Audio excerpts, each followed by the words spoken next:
आज का प्रातः क्लास है 22/11/1967। बुधवार को रिकॉर्ड चला है। तूने रात गंवाई सोए के, दिवस गंवाया खाए के।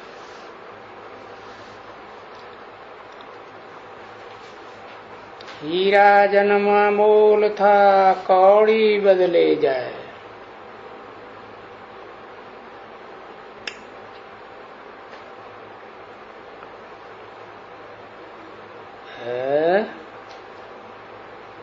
किसने बोला गीत? अच्छा, ऊपर वाला गीत भी गाता है? हम बच्चों से कहता है गीत गाना नहीं है, गीत सुनना नहीं है।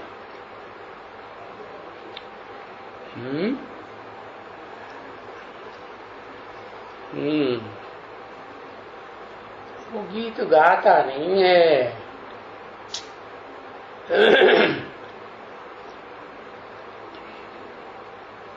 ये ड्रामा ऐसा बना हुआ है, जो गीत गाने वाले हैं या जो भी कवि कविता करने वाले हैं, वो भाव विभोर हो करके, भावना में भर करके जो बोलते हैं वो सत्य बोलते हैं। लेकिन यहाँ बात है, किसको बोला रात गंवाई सोए के? तूने रात गंवाई सोए के। अच्छा, चलो, वो जो गीत बनाने वाले हैं वो खुद रात नहीं गंवाते हैं सोए के। हाँ, तो इसका मतलब ये असली भावना पहले पहले उनकी नहीं है, तो किसकी है? सुप्रीम सोल बाप ही जब आते हैं इस सृष्टि पर, हाँ, तो उनकी भावना है बच्चों के प्रति। भावना नहीं, सच्चाई है। क्या? जो बताते हैं तूने रात गंवाई सोए के। तूने, एक ने या अनेक ने? सबसे जास्ती रात किसने गंवाई? सोए के। वो हद की नींद सोने की बात नहीं करता है, वो तो बेहद का बाप है।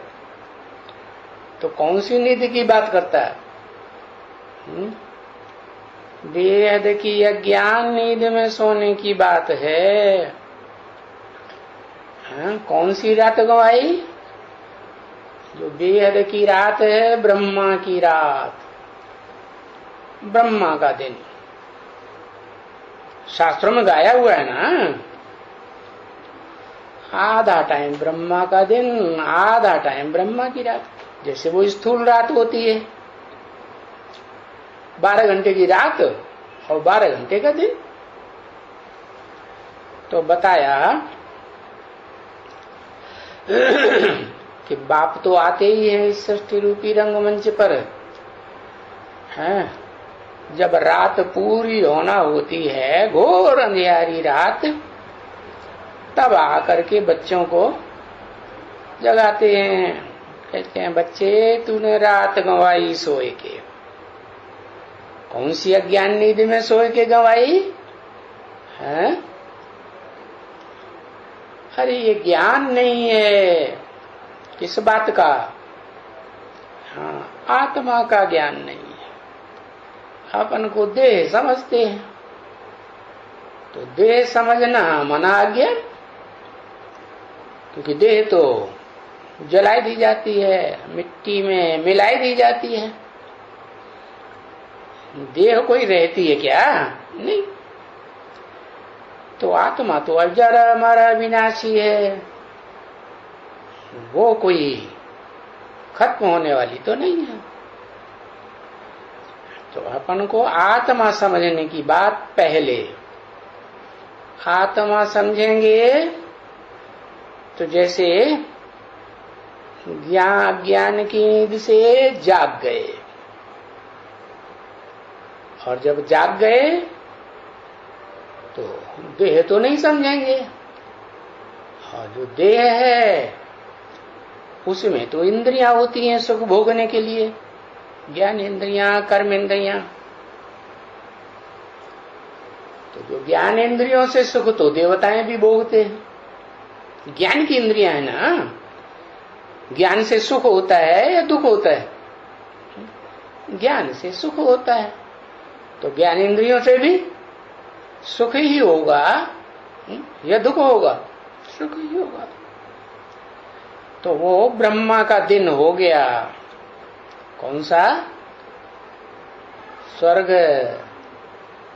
आधा समय सृष्टि रूपी रंगमंच पर स्वर्ग, सुख की दुनिया, जहां दुख का नाम निशान नहीं, और आधा समय ये दुख की दुनिया, द्वापर और कलयुग, द्वैतवादी युग, जहां दो धर्म पिताएं, दो से चार धर्म पिताओं की संख्या बढ़ती जाती, धर्मों की संख्या बढ़ती जाती, फॉलोअर्स की संख्या बढ़ती जाती, राज्य दो से चार बढ़ते हैं ना, अनेक राज्य हो जाते हैं, अनेक धर्म हो जाते, अनेक भाषाएं हो जाती, अनेक कुल हो जाते, अनेक मत मतांतर।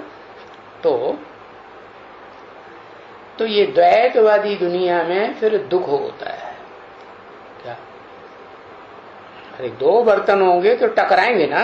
हाँ, तो बताया ये जो है द्वापर युग से ब्रह्मा की रात है। इस ब्रह्मा की रात में जो भी प्राणी मात्र हैं इस दुनिया में सब क्या भोगी तो हैं, देवताएं भी भोगी होते हैं, लेकिन वो तो ज्ञान इंद्रियों से सुख भोगते हैं, अपन को आत्मा समझते हैं, आत्मा की स्थिति में स्थित रहते हैं, इसलिए दुख की कोई बात होती नहीं।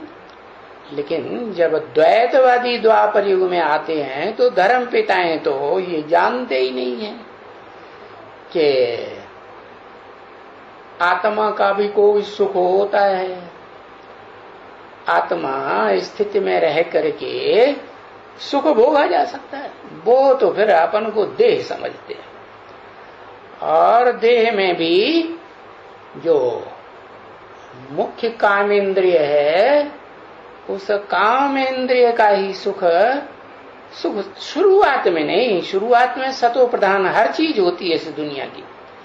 तो जो भी धर्म पिताएं आते हैं पहले तो सतो प्रधान होते हैं, और कर्म इंद्रियां हैं उन कर्म इंद्रियों में भी तो नंबरवार है ना कि सब है एक जैसी है, नहीं।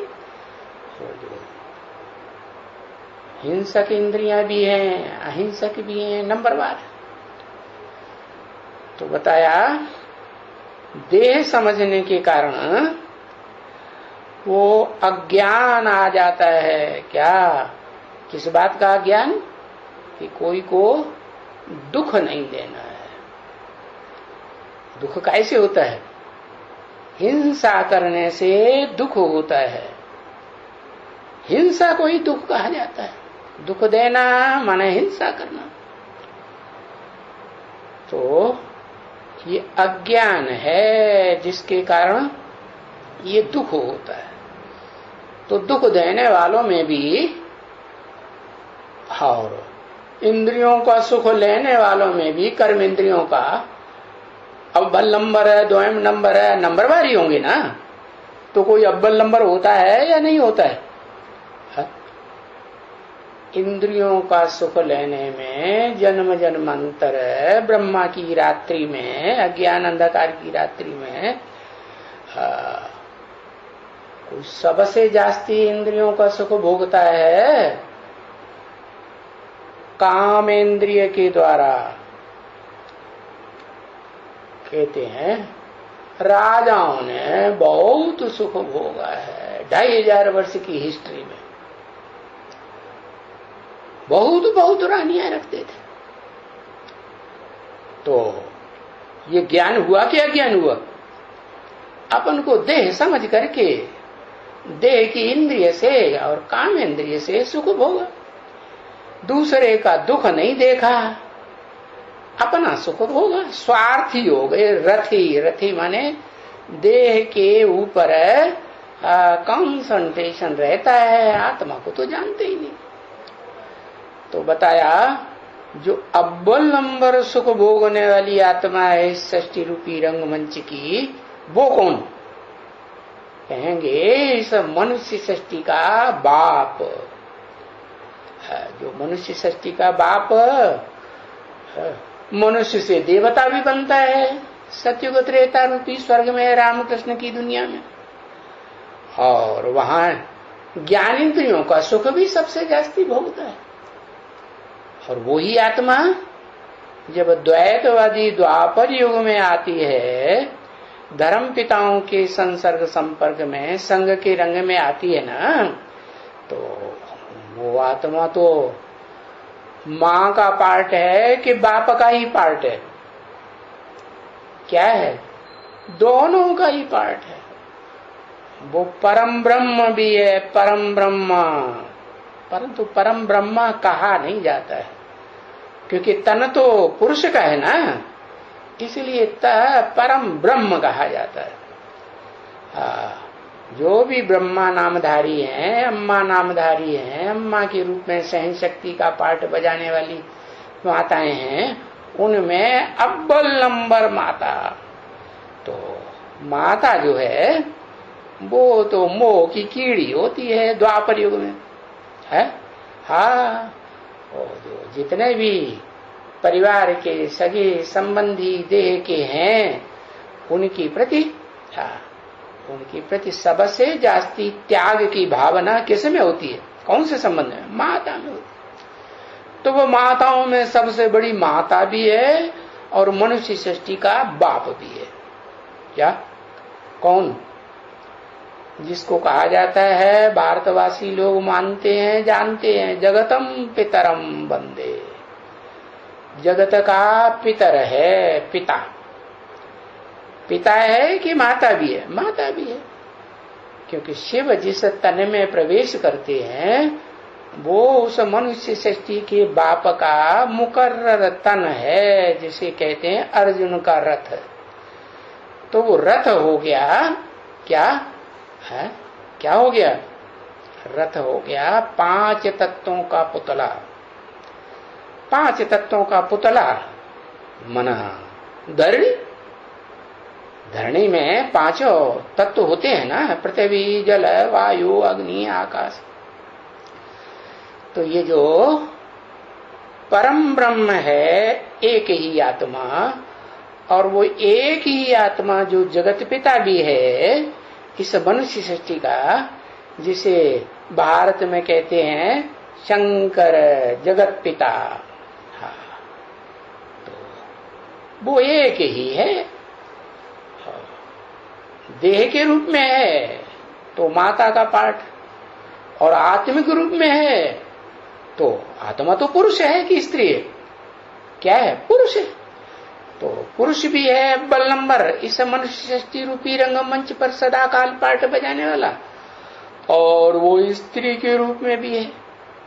परंतु जन्म तो जास्ती पुरुष के लेता है कि स्त्री के लेता है? जास्ती जन्म पुरुष के लेता है, क्योंकि अपन को आत्मा समझने में एक्सपर्ट हो गया ना। तो जब एक्सपर्ट हो गया तो पुरुष जन्म जास्ती और स्त्री जन्म कम। फिर भी है भोगी आत्मा, चाहे स्त्री के रूप में पार्ट बजाए चाहे पुरुष रूप में पार्ट बजाए। भोगी आत्माएं जो हैं उनको क्या कहेंगे? वास्तव में देव आत्माओं के रूप में पार्ट बजाती हैं तो भी तो भोगी हैं, और भोगी हैं तो नीचे गिरेंगे कि ऊपर उठेंगे? नीचे गिरेंगे।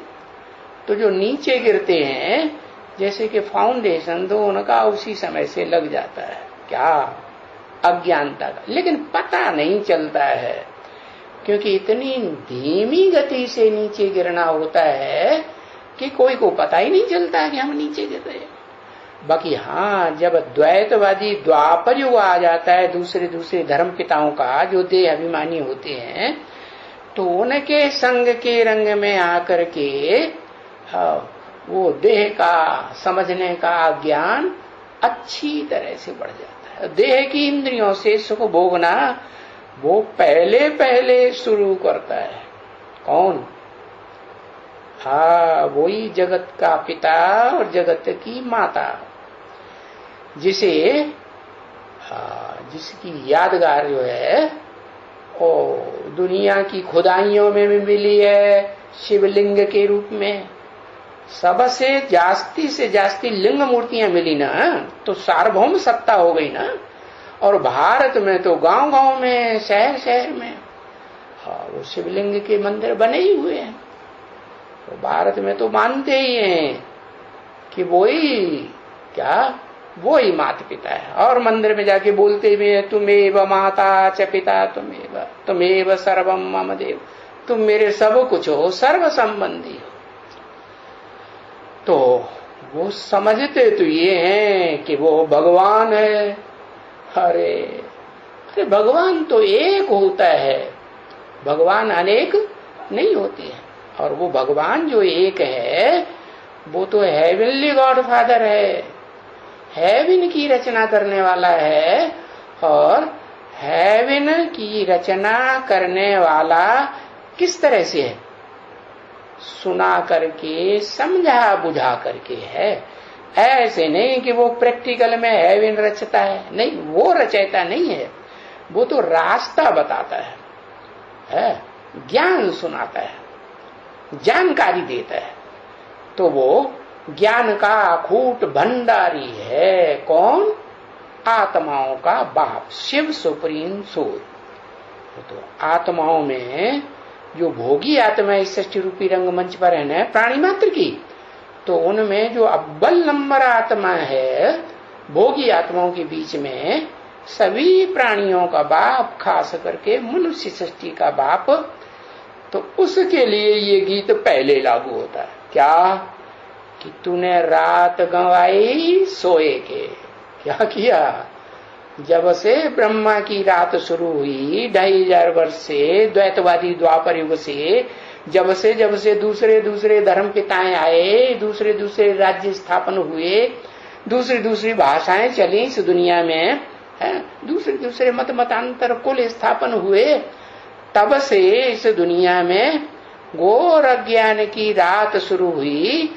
और उस रात में तूने वो अज्ञान का काम करना शुरू कर दिया, जो भगवान बाप ने तो नहीं सिखाया था। भगवान बाप तो सिखाते हैं कि बच्चे तुम आत्मा हो। आत्मा माने मन बुद्धि की शक्ति से संपन्न आत्मा हो। तो मन बुद्धि का जो उपयोग है वो खराब बात नहीं है। वो ही बात सिखाते हैं कि तुम मन से, बुद्धि से कौन सा सुख भोगो? अतीन्द्रिय सुख भोगो। क्योंकि इंद्रियों का सुख तो देह का सुख है ना, चाहे वो ज्ञान इंद्रियों का सुख हो जो देवताएं भोगते हैं, वो देह का सुख होने से नीचे गिरेगा, नीचे ले जाएगा या ऊपर ले जाएगा? नीचे गिरेगा। तो तुम इंद्रियों से अतीत परे का सुख भोगना सिखाता है। वो है बैकुंठ का सुख, है जिसे कहते हैं विष्णु लोक का सुख। तो उसे थोड़े ही कहेंगे रात अज्ञान की है। वो तो आत्मा का सुख है कि देह का सुख है? काय का सुख है? प्योर आत्मा का सुख है। उसमें देह की इंद्रियों का, ज्ञान इंद्रियों का भी लेश मात्र सुख है ही नहीं।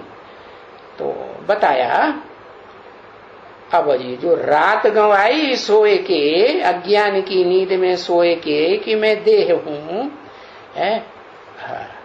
अब इस अज्ञान की नींद से तू जाग जा। क्योंकि दिवस गंवाया खाए के। जो ब्रह्मा का दिन था ना, सत्युग त्रेता रूपी स्वर्ग, रामकृष्ण की दुनिया, वो भी तूने खाए के, वहां खाना पीना करते हो कि नहीं? देवताएं भी तो खाना पीना तो करते हैं ना, करते हैं, करते हैं, लेकिन सुख भोगते हैं इंद्रियों का कि सुख नहीं भोगते हैं? इंद्रियों का सुख भोगते हैं, आंखों का सुख भोगते हैं, खान पान का सुख भोगते हैं, सुंदर सुंदर गीत गाते हैं, डांस भी करते हैं। जैसे आज की दुनिया में लोग क्या चाहते हैं, कि नौकरी धंधा करना चाहते हैं क्या? नहीं करना चाहते, बस नौकरी से फुर्सत मिली और ये भागे क्लब में। तो बस वो भोगी आत्माओं को चाहिए। तो बाप कहते हैं दिवस गवाया खाए के, क्या खाए के? इंद्रियों का जो भी भोग है, ज्ञान इंद्रियों का सुख भोगते हैं ना स्वर्ग में, तो वो तुमने दिवस, जो ब्रह्मा का दिन है, वो भी 2500 वर्ष का रामकृष्ण की दुनिया में है, ज्ञान इंद्रियों का सुख भोग करके ये गंवाई दिया। माना पूरा 5000 वर्ष का ये जो सृष्टि चक्र है, 4 युगों का ये जो रंगमंच है 4 सीन वाला, वो चारों सीन तूने क्या करके गवाई दिया? भोग भोग के गवाई दिया। अरे बाप कहते हैं तू तो हीरा जन्म लेके आया था। कैसा जन्म? हीरे समान जन्म। हीरा तो जितने भी पत्थर होते हैं, उन सब पत्थरों में सबसे पावरफुल हीरा होता है ना।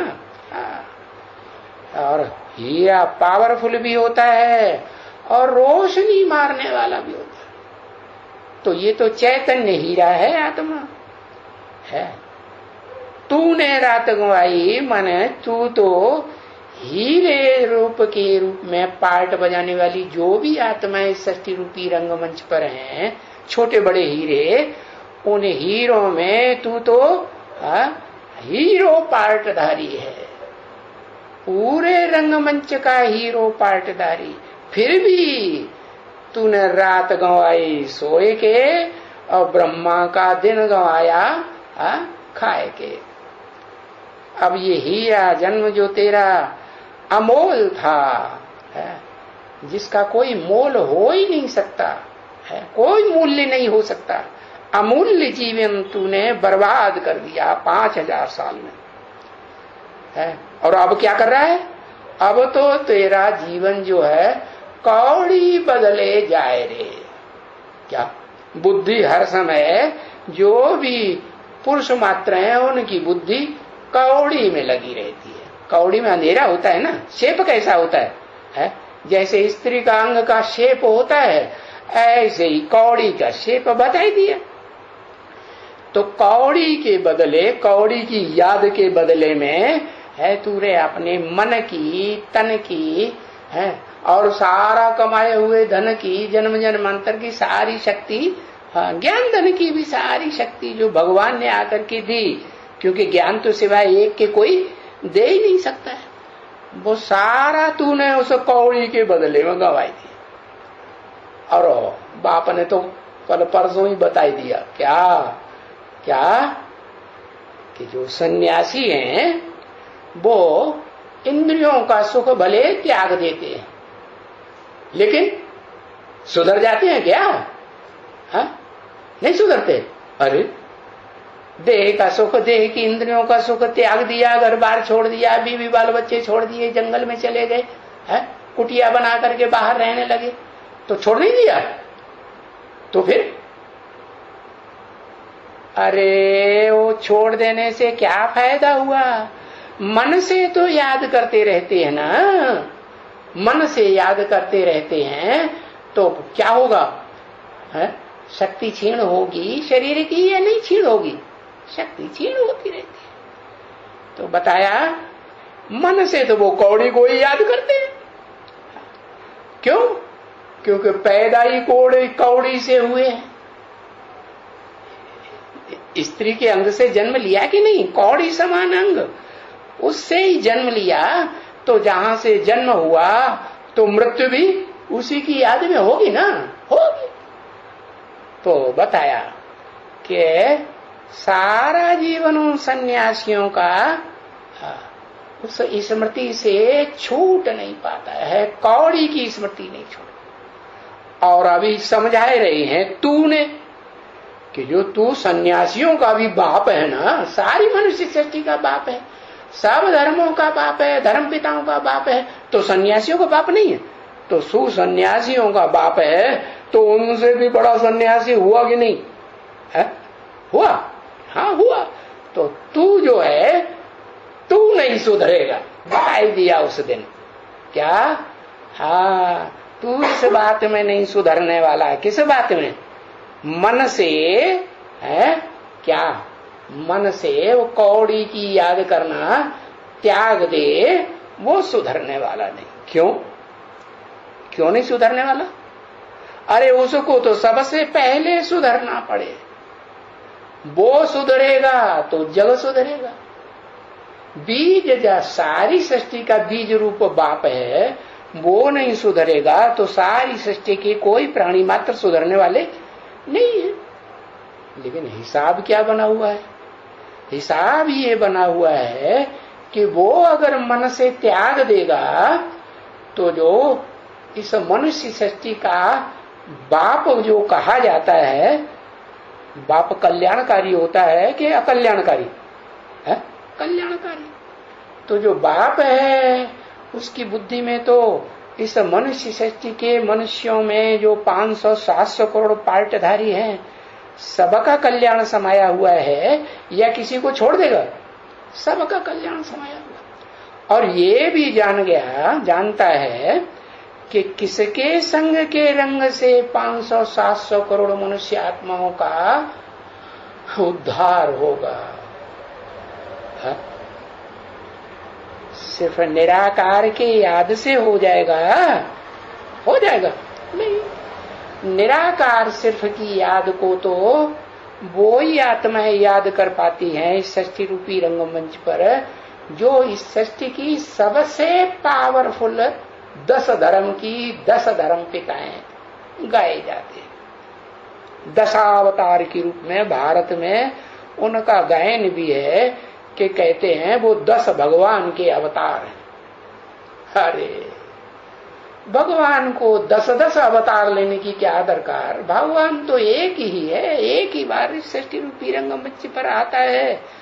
कलयुग के अंत में आकर के, पापी युग के अंत में आकर के पुण्य आत्माओं का सतयुग की दुनिया स्थापन करता है। कलाहीन कलयुग और 16 कला संपूर्ण सतयुग की स्थापना करता है। उससे भी ऊंचा जो वैकुंठ का सुख है वो स्थापन करता है। किनके लिए? जो हीरे समान पार्ट बजाने वाली आत्माएं, हीरे जैसी आत्माएं हैं, उन आत्माओं के लिए वो अतीन्द्रिय सुख की दुनिया का निर्माण करता है। कैसे? देह की इंद्रियों से नहीं, ये मानसी सृष्टि कही जाती है। शास्त्रों में भी गाया हुआ, भगवान आते हैं तो ब्रह्मा के द्वारा मानसी सृष्टि रचते हैं, मन की सृष्टि। तो ये जो ब्रह्मा है वो प्रैक्टिकल में पार्ट बजाने वाला है सृष्टि रूपी रंगमंच का बड़ा मनुआ है, बड़ा मन है, मन रूपी घोड़ा है।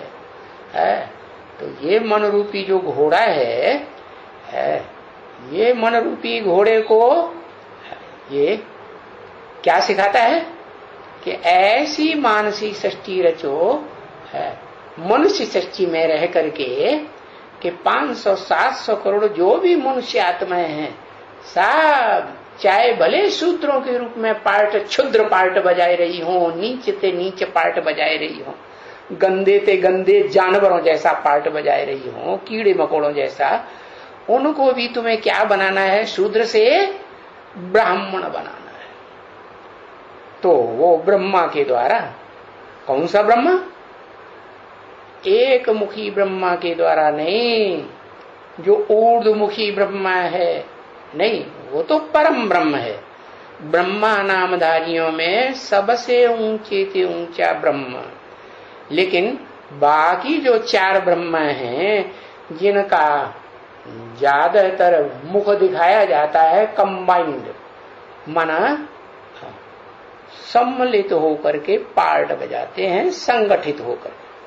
जैसे रावण के 10 मुख संगठित हो जाते हैं ना, हाँ, तो 10 मुख 10 तरह की भाषा बोलेंगे कि एक तरह की भाषा बोलेंगे?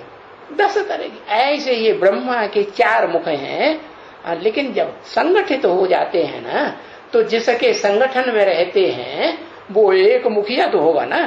तो वो एक मुखिया है सतयुग की पहली आत्मा, 16 कला संपूर्ण कृष्ण की आत्मा, जो यहाँ संगम युग में पुरुषोत्तम में है, क्या बनती है?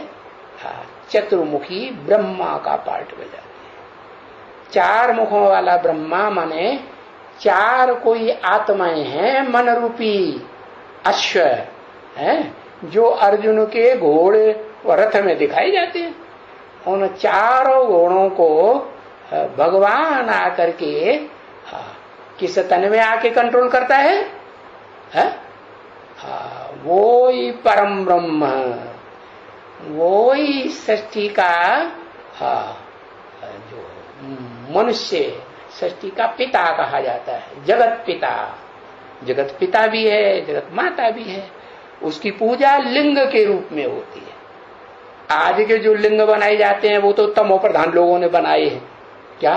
पत्थर का काला लिंग बनाई दिया, वो समझते हैं कि हमारा माता पिता है, और मंदिर में जाके बोलते हैं तुम माता पिता हम बालक थे। वो नहीं, उसका सात्विक रूप बना था। द्वापर के आदि में राजा विक्रमादित्य ने बनाया था सोमनाथ मंदिर में। वो सात्विक रूप में वो देह रूप भी दिखाई गई, पत्थर का लिंग दिखाया गया, लाल लाल पत्थर का लिंग, और उसमें आत्मा की यादगार चमक। आत्मा में चमक है ना, रोशनी है ना ज्ञान की, तो वो ज्ञान की चमक मारने वाला उस पत्थर के बीच में हीरा भी जड़ा हुआ था। तो वो असली यादगार है। तो वो हीरा भी पत्थर का है, और जो वो तो कीमती है, हीरो पार्टधारी है। लेकिन जिस पत्थर में जुड़ा हुआ था वो हीरा, वो बहुत कीमती था क्या? नहीं, वो तो पत्थर बुद्धि। क्योंकि बताया कि स्त्री रूप जो होता है वो जड़त्वमय होता है, हाँ, और पुरुष के मुकाबले पुरुष जो है वो बाहर की दुनिया संभालता है, स्त्री घर संभालती है। पुराने समय से ऐसा ही होता चला आया। तो जो कुएं का मेढक में ज्यादा ज्ञान होगा कि बाहर की दुनिया में घूमता फिरता रहता होगा, उसे ज्यादा अनुभव और ज्ञान होगा, है? तो पुरुष वृत्ति जो है उसमें ज्ञान जास्ती होता है। बाकी ऐसे नहीं है कि आत्मा स्त्री बनती है या पुरुष ही बनती है, नहीं। आत्मा तो कभी स्त्री का जन्म लेती है, कभी पुरुष का जन्म। स्त्री का जन्म लेती है तो बुद्धि थोड़ी जड़त्वमयी बुद्धि हो जाती है, और पुरुष का जन्म लेती है तो बुद्धि थोड़ी तीखी होती है, बुद्धि का अहंकार भी जास्ती रहता है। तो बताया है कि उन पत्थर बुद्धियों में, चाहे वो लिंग के रूप में पत्थर दिखाया गया सोमनाथ के मंदिर में, बड़ा पत्थर जिसमें छोटा पत्थर अति सूक्ष्म आत्मा की यादगार है हीरा दिखाया गया, वो भी तो पत्थर ही है ना। तो जरूर पत्थर बनता होगा, पत्थर बुद्धि नहीं बनता होगा, जरूर पत्थर बुद्धि बनता है। क्यों?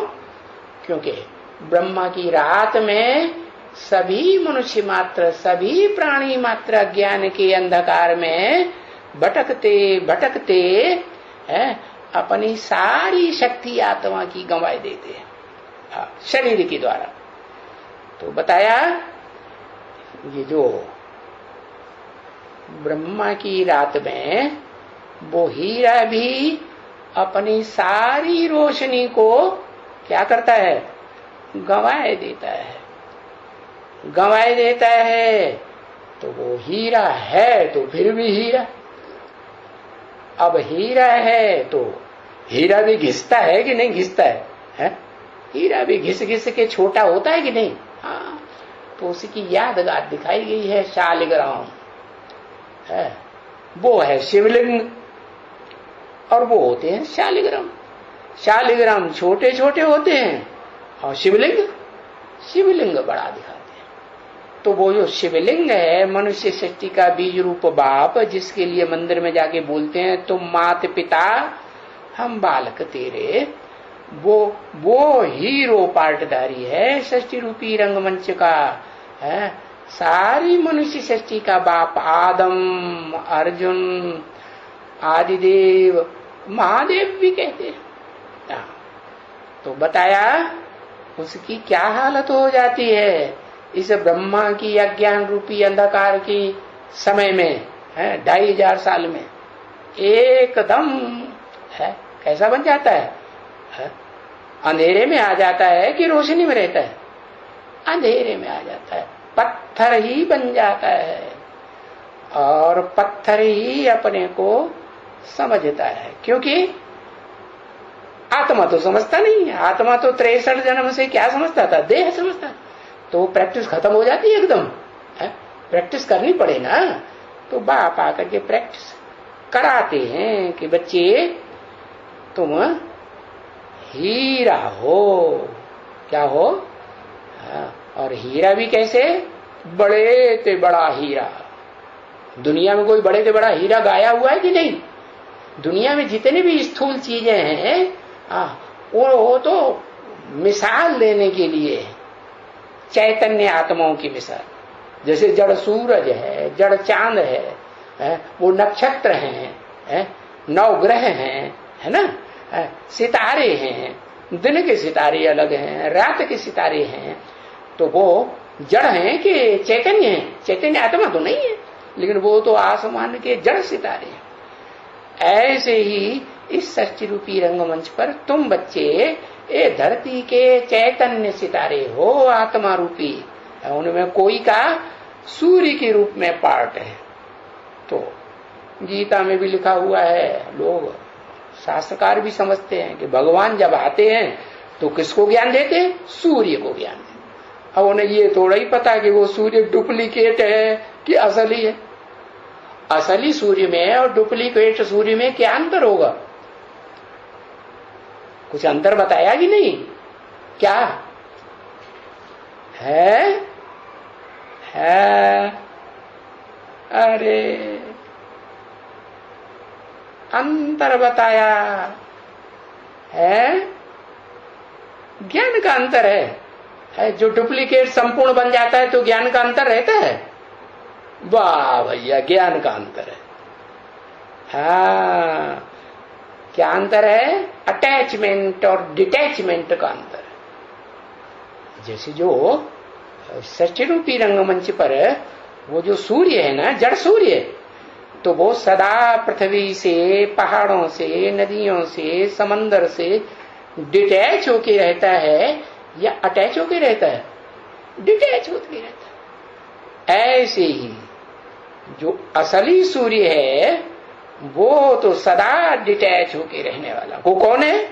वो आत्माओं का बाप, ज्योति बिंदु आत्माएं है ना। बिंदु बिंदु बिंदु बिंदु ज्योति बिंदु आत्माएं। बिंदु को चाहे जितना सूक्ष्म छोटा बना दो, चमकने वाला ज्योति बिंदु है, ज्योति का बिंदु है, कोई स्थूल चीज तो नहीं है। वो उन ज्योति बिंदु आत्माओं का बाप, supreme soul, heavenly God father है, वो शिव कहा जाता है। शिव माने कल्याणकारी। तो सदा काल का कल्याणकारी या कभी कभी का कल्याणकारी है? सदा काल का कल्याणकारी। ऐसे नहीं कि वो षष्ठी रूपी रंगमंच पर पार्ट बजाने के लिए भले 100 साल के लिए आता है, और धर्म पिताओं की तरह, इब्राहिम, बुद्ध, क्राइस्ट की तरह 100 वर्ष के अंदर श्रेष्ठ थे श्रेष्ठ धर्म, अल्लाह अव्वल दीन, अव्वल नंबर का धर्म स्थापन करता है। फिर भी 100 साल के अंदर वो डिटैच होके पार्ट बजाता है, या जिन बच्चों के बीच में पार्ट बजाता है, बजाता है ना मुकर्रर रति के द्वारा, तो अटैचमेंट में आके पार्ट बजाता है? नहीं, वो अटैचमेंट में कभी नहीं आता है। इसीलिए वो सदा शिव कहा जाता है, सदा कल्याणकारी। लेकिन जिस मुकर्रर रथ में प्रवेश करता है, आदम में, अर्जुन में, जिसे आदिदेव कहा गया, महादेव कहा गया, वो इसमें प्रवेश करता है, वो सदा काल डिटैच होकर के सती रूपी रंगमंच पर पार्ट नहीं बजा सकता। हाँ, ये जरूर है कि वो जो असली सूर्य है, सदा डिटैच रहने वाला सदा शिव, वो जिसमें प्रवेश करता है उसको आप समान बना देता है। क्या आता है तो आप समान बना देता है। फिर ये नहीं कि वो सदा काल आप समान बना रहेगा। अरे सुख भोगेगा, अटैचमेंट में आएगा, भोगी आत्मा है कि सदाकाल की योगी है? भोगी आत्मा। दुनिया की जैसे सब प्राणी मात्र भोगी हैं, सभी मनुष्य मात्र भोगी हैं, देवताएं भी भोगी हैं, तो वो आत्मा भी देवताओं का बाप, मनुष्यों का बाप, ऋषि मुनियों का बाप, धर्म पिताओं का बाप और राक्षसों का भी बाप, सबका बाप, वो भी सबसे बड़ा भोगी है। तो भोगी आत्माएं तो अटैचमेंट में आएंगी ना, अटैचमेंट में आती हैं। अब ये दूसरी बात है, कोई आत्माएं धीमी गति से अटैचमेंट में आती है और आत्म की स्थिति में ज्यादा रह सकती है, और कोई आत्माएं बस अटैचमेंट में आना शुरू हुई तो अपने ऊपर कंट्रोल छूट गया, अब धड़ाधड़ एकदम नीचे गिरती है।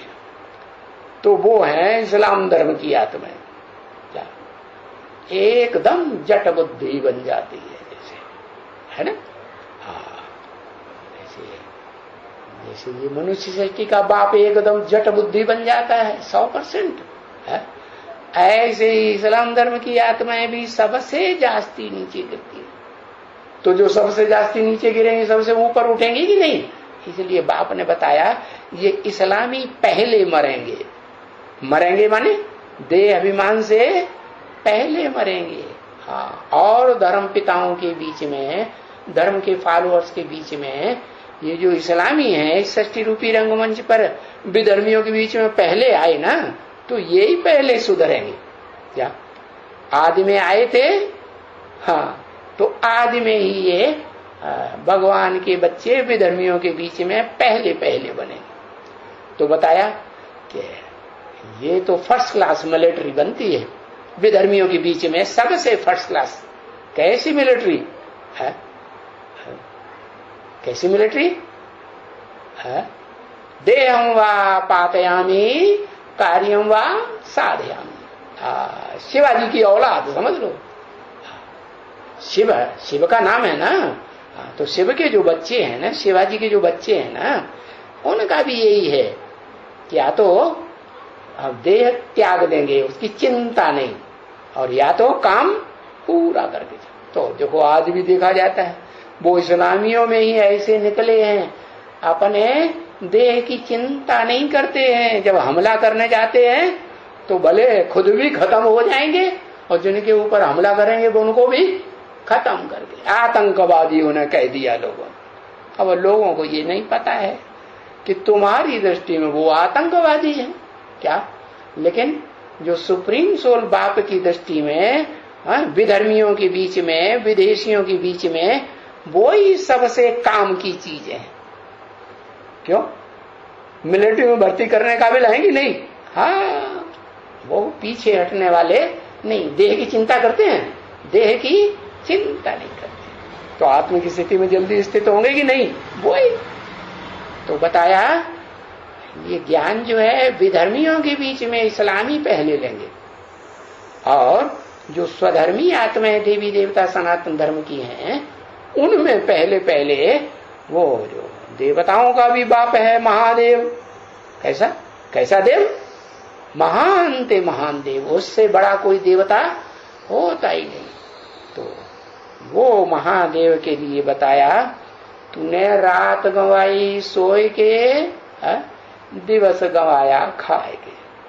क्या खाए के? इंद्रियों का जो भी भोग मिला, भले श्रेष्ठ इंद्रियों का भोग मिला। क्या? और सतयुग में, त्रेता में, रामकृष्ण की दुनिया में जो भी देवताओं के शरीर होंगे वो खुशनुमा होंगे, प्रसन्न चित्त होंगे, लाल लाल चाल टमाटर की तरह चमकते हुए चेहरे होंगे, रूहानियत वाले होंगे कि आज की तरह होंगे। आंखें अंदर घुसी जा रही हैं, काला चेहरा हो गया है, वो काम विकार भोगते भोगते हवसी जैसे हो गए काले काले। तो ऐसे तो नहीं होते। आज मंदिरों में यादगार भी दिखाते हैं, कितनी अच्छी मूर्तियां बनाते हैं ना, वो मूर्तियां भी आकर्षित करती हैं। तो बताया जो चैतन्य मूर्तियां थी देवताओं की, वो कितना आकर्षित। और मूर्तियों में भी कौन से अंग हैं जो सबसे जास्ती आकर्षित करते हैं? है आंखें। तो देवताओं की आंखें आज मंदिरों में भी कितना आकर्षक बनाते हैं। और जब चैतन्य थे तो कितनी आकर्षण वाली थी। और इंद्रियां इतनी आकर्षित नहीं करती हैं, आंखें ही सबसे जास्ती आकर्षण करती है। देवताओं की, देवियों की आंखें इतनी आकर्षण करती हैं कि राधा की दृष्टि जीवन भर कृष्ण में डूबती है, कृष्ण की दृष्टि राधा में डूबती है।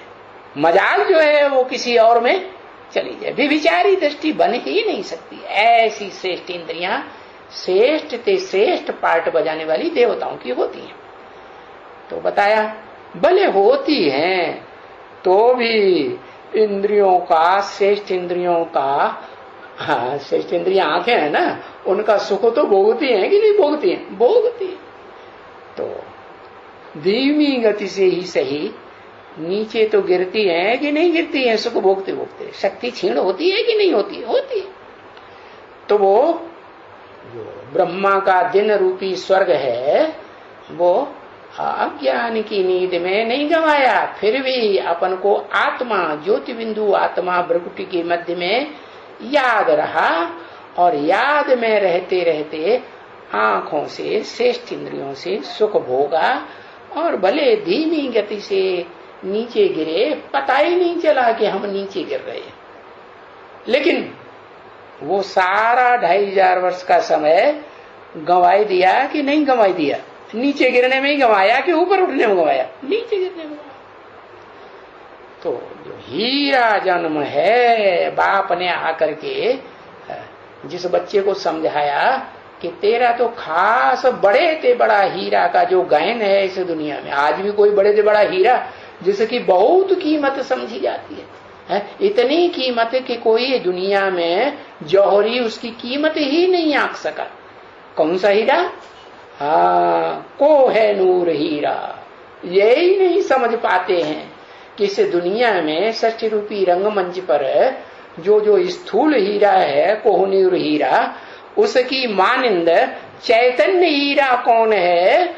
वो 5000 वर्ष के पार्ट में कोई भी मनुष्य आत्मा, कोई भी प्राणी मात्र जान ही नहीं पाता कि वो बड़े से बड़ा हीरा का पार्ट बजाने वाला को है नूर हीरा।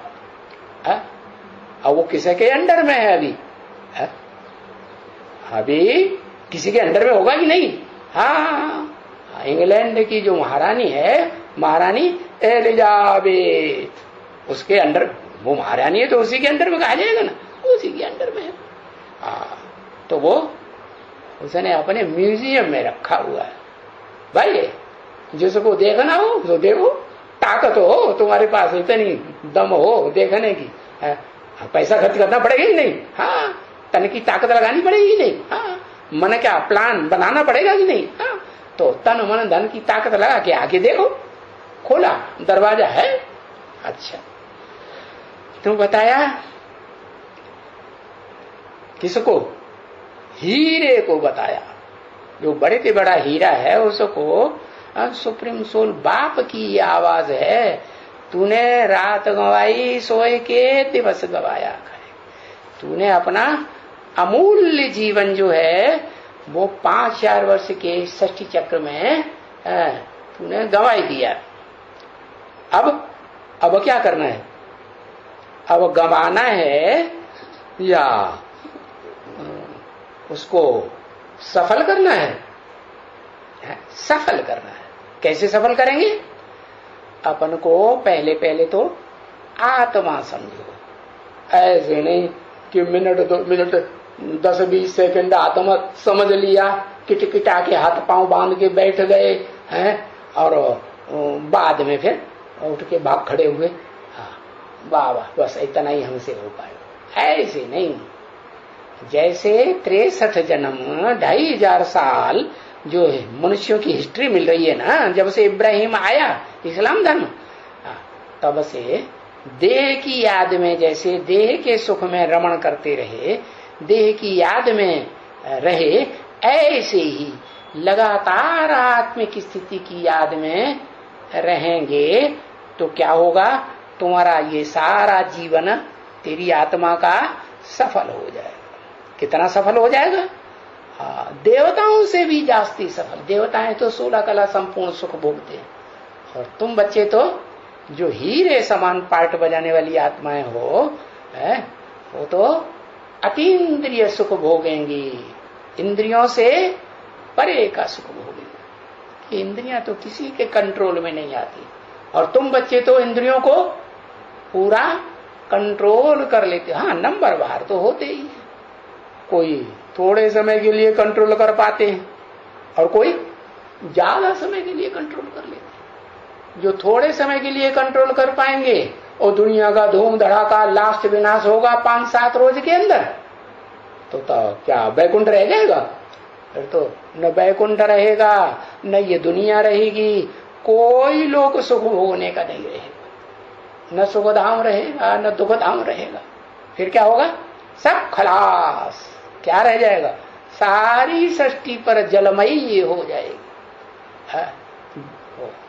जल की बाढ़ आ जाएगी। वो स्थूल जल की बाढ़ बाद में आएगी, पहले ज्ञान जल की बाढ़ आती है।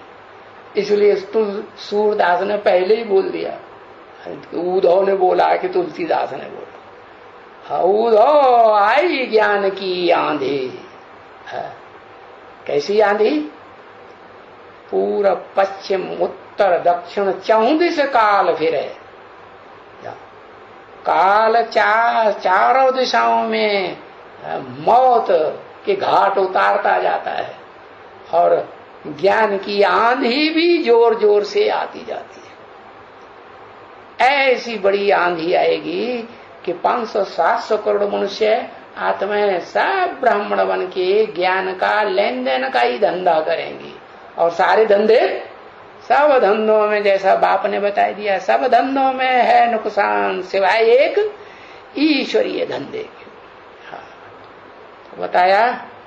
अब तो ये आत्मा का जो जीवन है वो पता चल गया ना। हाँ, कौड़ी की याद में नहीं जाना चाहिए। हाँ, कौड़ी की याद में अगर जीवन जाएगा तो क्या होगा? मन सुधरेगा कि बिगड़ेगा? मन बिगड़ता ही चला। ये मन रूपी घोड़ा है ना, इसको लगाम लगानी है। किसकी लगाम? बुद्धि रूपी लगाम। ये बुद्धि के कंट्रोल में रहना चाहिए। बुद्धि तो समझ शक्ति को कहा जाता है ना। बुद्धि में तो परख शक्ति है ना, फैसला करने की शक्ति है ना, क्या करना चाहिए क्या नहीं करना है। ये मन नहीं देखता है क्या करना है क्या नहीं करना है। ये तो जहां लबद देखी वहां बस धड़ाक से कूद पड़ेगा। हाँ, ये चाहिए। बाप कहते हैं अब इस मन को, मन रूपी घोड़े को कंट्रोल करना है।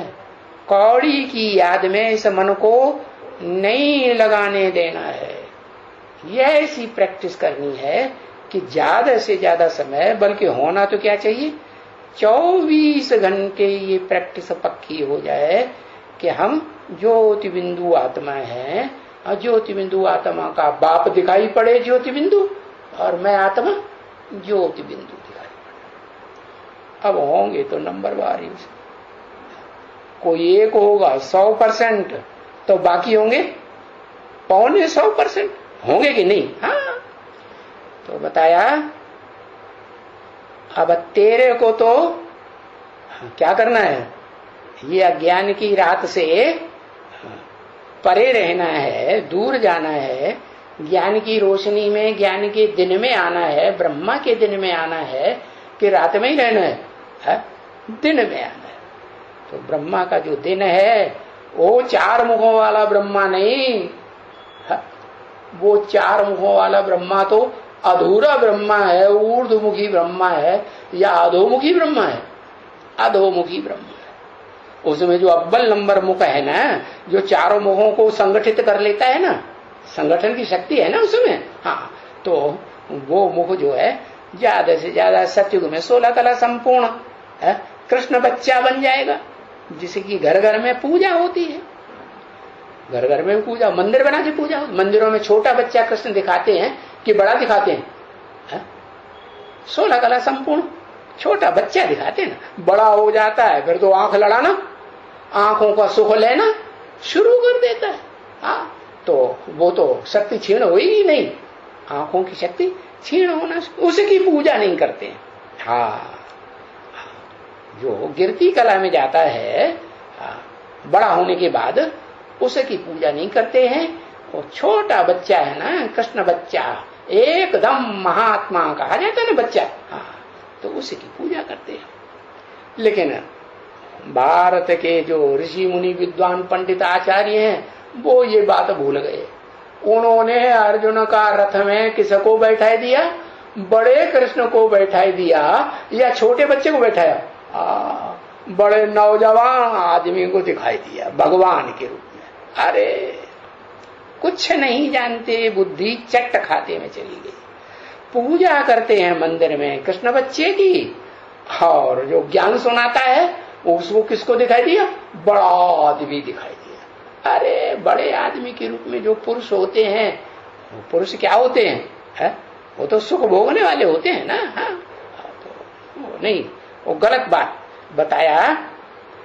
ये तेरे को तो ये खास बात समझनी है क्या, कि वो कृष्ण जैसा 16 कला संपूर्ण बच्चे का पार्ट तेरा नहीं है, तेरा तो उस बच्चे का भी बाप का पार्ट है। मनुष्य सृष्टि का जो पहला बच्चा कृष्ण है ना, 16 कला संपूर्ण, उसका भी जन्म देने वाला तू बाप है, और तू ही रात अंगवायता रहेगा सोए के अज्ञान की नींद में।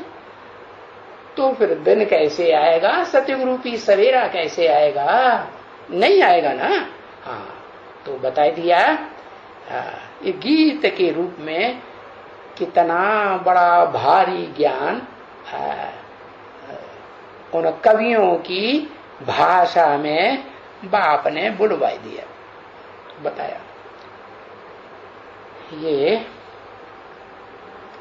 रूहानी बाप बैठ करके समझाते हैं। क्या कहा? दुनिया का कोई जिस्मानी बाप ये बातें नहीं समझा सकता विस्तार में। न इब्राहिम, न बुद्ध, न क्राइस्ट, न ब्रह्मा, न 4 मुखों वालों ब्रह्मा में से, चारों मुखों में से कोई भी नहीं समझा सकता। भले चारों मिलकर के एक ही भाषा बोलने लगे, एक ही ब्रह्मा को वोट देने लगे, क्या कोई भी नहीं समझा सकता। कौन समझा सकता है? वो ही रूहानी बाप। कौन रूहानी बाप? ऊपर वाला। अच्छा, ऊपर वाला ऊपर रूह बन करके समझा सकेगा? है? वो जब तक मुकर्रर शरीर रूपी रथ में प्रवेश न करे। कौन से बाप में? जो मनुष्य सृष्टि का बाप है, और जो मनुष्य सृष्टि का बाप 5 दिन के अंदर ही अपने को आत्मिक स्थिति में स्थिर कर लेता है। तारीख भी बताई दी, कौन सी? 5 दिसंबर। जब से वो ज्ञान में आती है, आना शुरू करती है, तो 5-7 दिनों का जो साप्ताहिक कोर्स कहो, 7 दिन की भट्ठी कहो ज्ञान की, उसमें तन से, मन से, धन से सारी ताकत लगा करके पूरी ताकत से जन्म लेती है आत्मा का कि अधूरी ताकत लगाती है? मन भी पूरा उसी मनन चिंतन में और तन भी उसी धंधे में। ब्राह्मण का धंधा क्या है? ज्ञान लेना, ज्ञान देना, ज्ञान का अध्ययन करना। और तन भी हो गया। और धन, हाँ, धन भी कहाँ लगाएगी? वो धन भी दूसरे धंधे में नहीं लगाएगी, उसी धंधे में लगाए। तो बताया कि ये जो रूहानी बाप बैठ करके समझाते है, तो समझाने वाला रूहानी बाप सुप्रीम सोल शिव, लेकिन किस में बैठ करके समझाते हैं? ऐसे नहीं कि बैल के ऊपर बैठ करके समझाते। अरे बैल तो जानवर बुद्धि हो, समझेगा? हाँ, तो बैल किसका पार्ट हुआ? वो बैल का पार्ट प्रैक्टिकल में किसका हुआ? उसी का हुआ। हाँ, किसका हुआ?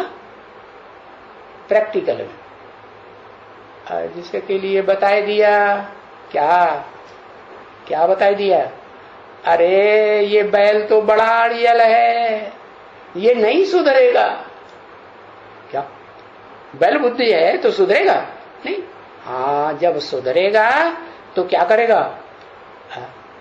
बैल पर सवारी करेगा या खुद बैल बन करके दूसरे को सवारी कराता रहेगा? हाँ, नहीं ना। तो बैल के ऊपर वो एक गुम्मड़ दिखाते हैं, कंधे के ऊपर दिखाते हैं ना, शिवलिंग की तरह। तो वो यादगार है कि वो शिव जो है वो बैल बुद्धियों में भी प्रवेश कर जाता है। अब वो ऊर्ध्वमुखी ब्रह्मा हो या चार मुखों वाला दिशाओं को अवलोकन करने वाला ब्रह्मा हो, इधर उधर देखता रहता है, ऊपर की तरफ वो चार मुखों वाला वो नहीं देखता। ओम शांति।